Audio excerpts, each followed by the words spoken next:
شاعری کا عالمی دن ایک عالمی جشن ہے جو ہر سال 21 مارچ کو منایا جاتا ہے۔ اسے یونیسکو نے 1999 میں انسانی روح کے جوہر کو حاصل کرنے کے لیے شاعری کی منفرد طاقت کو تسلیم کرنے کے لیے قائم کیا تھا۔ عالمی یوم شاعری کا مقصد دنیا بھر میں شاعری کے پڑھنے، لکھنے، اشاعت اور تدریس کو فروغ دینا ہے۔ یہ شاعروں اور ثقافت میں ان کی شراکت کو عزت دینے اور شاعرانہ اظہار کے ذریعے مکالمے اور افہام و تفہیم کی حوصلہ افزائی کرنے کا دن ہے۔ شاعری انسانیت کی قدیم ترین اور ثقافتی اور لسانی اظہار کی سب سے قیمتی شکلوں میں سے ایک ہے۔ یہ جذبات، خیالات اور تجربات کو اس طرح پہنچا سکتا ہے جو رکاوٹوں کو عبور کرتا ہے اور زندگی کے تمام شعبوں کے لوگوں کو جوڑتا ہے۔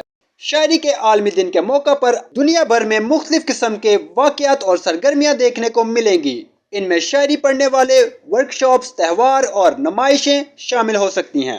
اسکول، لائبریریاں اور ثقافتی تنظیمیں اکثر اس موقع پر خصوصی پروگرام منعقد کرتی ہیں۔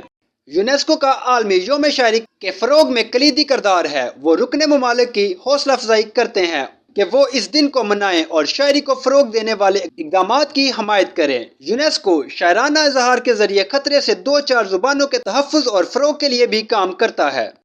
شاعری کا عالمی دن ہر ایک کے لیے شاعری کی خوبصورتی اور طاقت کو سراہنے کا موقع ہے۔ یہ انسانی روح کی تخلیقی صلاحیتوں اور ہم سب کو جوڑنے کے لیے الفاظ کی صلاحیت کو منانے کا دن ہے۔ معلومات کا قابل اعتماد ذریعہ CRC۔ جڑے رہیں CRC کے ساتھ۔